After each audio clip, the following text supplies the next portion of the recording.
trivial things weren't going to pull my attention. It had to be things weren't going to pull my attention. It had to be things that were, I had a purpose. I wanted to be one of the best basketball players to ever play. And anything else that was outside of that lane, I didn't have time for.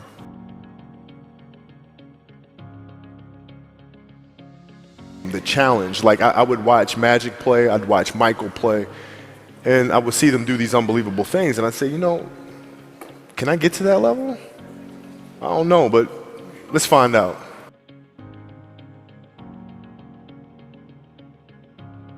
So it's a constant process. It's exciting when you win, it's exciting when you lose, because the process should be exactly the same, whether you win or you lose. As you go back and you look and you find things that you could have done better, you find things that you've done well that worked, you figure out how did they work, why did they work, how can you make them work again. Yeah. And but the hardest thing is to face that stuff.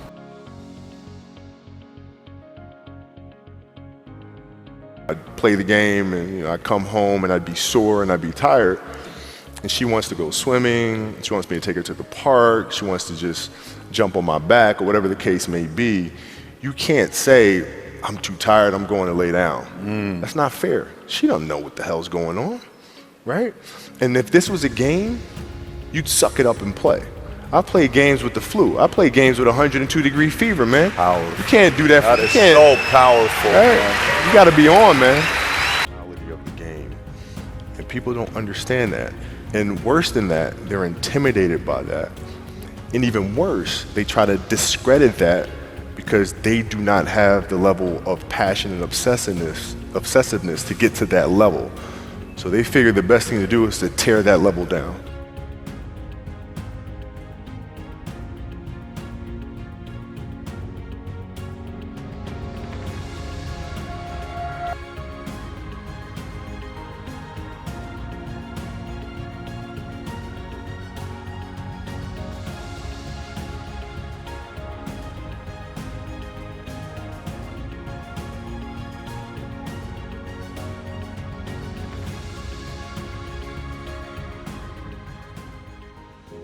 The important thing to understand is you can't shortchange yourself. Like you're not cheating anybody but yourself. Right? I mean, you're tired. You're literally this far away from the line. Why would you not go that extra to touch the line? Right? So if I let him get away with that, right, all of a sudden he starts maybe to cheat something over here, right? Not give his best over here, not give his best over here. And as years go on, he's going to be he's not going to reach his full potential because he's been taking these little shortcuts that just add up. And you can't let that happen. Our job as teachers, as mentors, as inspirers, it's our responsibility to hold them accountable to those things.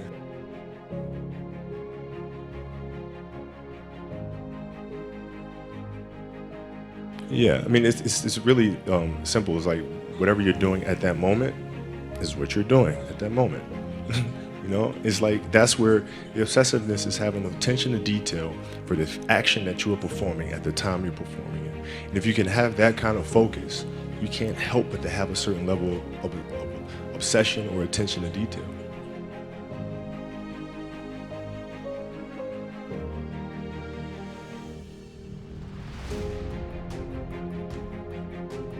But every kid, every person has the ability to put one foot in front of the other.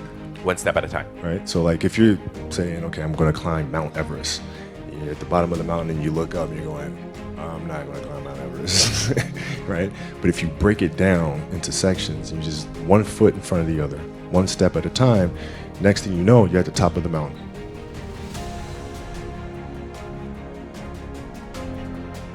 I think the greatest fear you face is yourself, because we all have dreams, and it's very scary sometimes to accept the dream that you have. And it's scarier still to say, okay, I want that.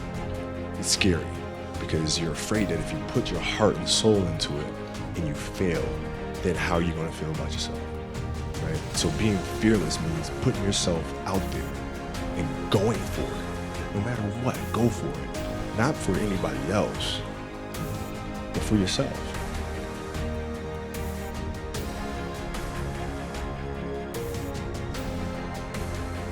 It's very simple. You have to dance beautifully in the box that you are comfortable dancing in, right? So like everybody's box is different. My box was to be extremely ambitious within the sport of basketball.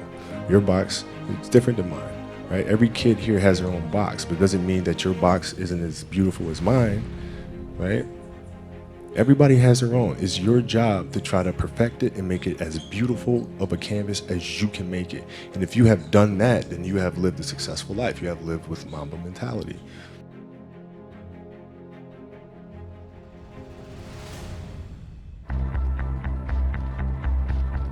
Once upon a time, there was a young basketball player who had dreams of becoming one of the greatest basketball players of all time.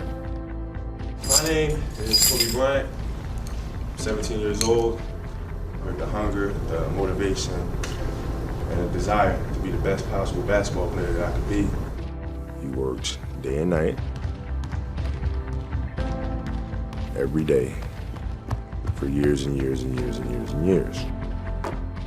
And as time went on, 20 years had passed, and he felt that he had accomplished all that he set out to accomplish. But what he come to realize is that the goal that he set out initially of becoming the greatest of all time was a very fickle one. And what he realized that the most important thing in life is how your career moves and touches those around you and how it carries forward to the next generation. But he realized that's what makes true greatness. The story would be about transformation of a kid looking inwardly to then growing up and understanding the importance and the power is looking outward. It's a great feeling to know that you set a goal for yourself and you were able to reach that goal and to knock it down. If I had the power to turn back time, I would never use it. I don't think about it. Because then every moment that you go through means absolutely nothing, but you can always go back and do it again. So it loses its flavor, it loses its beauty. When things are final, you know, moments won't ever come again. To be able to have the power to go back and re-experience those things it's silly to me. When you take that jersey off for the final time, how do you think you're gonna feel? Very at peace with it, and I'm very thankful, you know, for the 20 years that I've had, and you know, ready to go.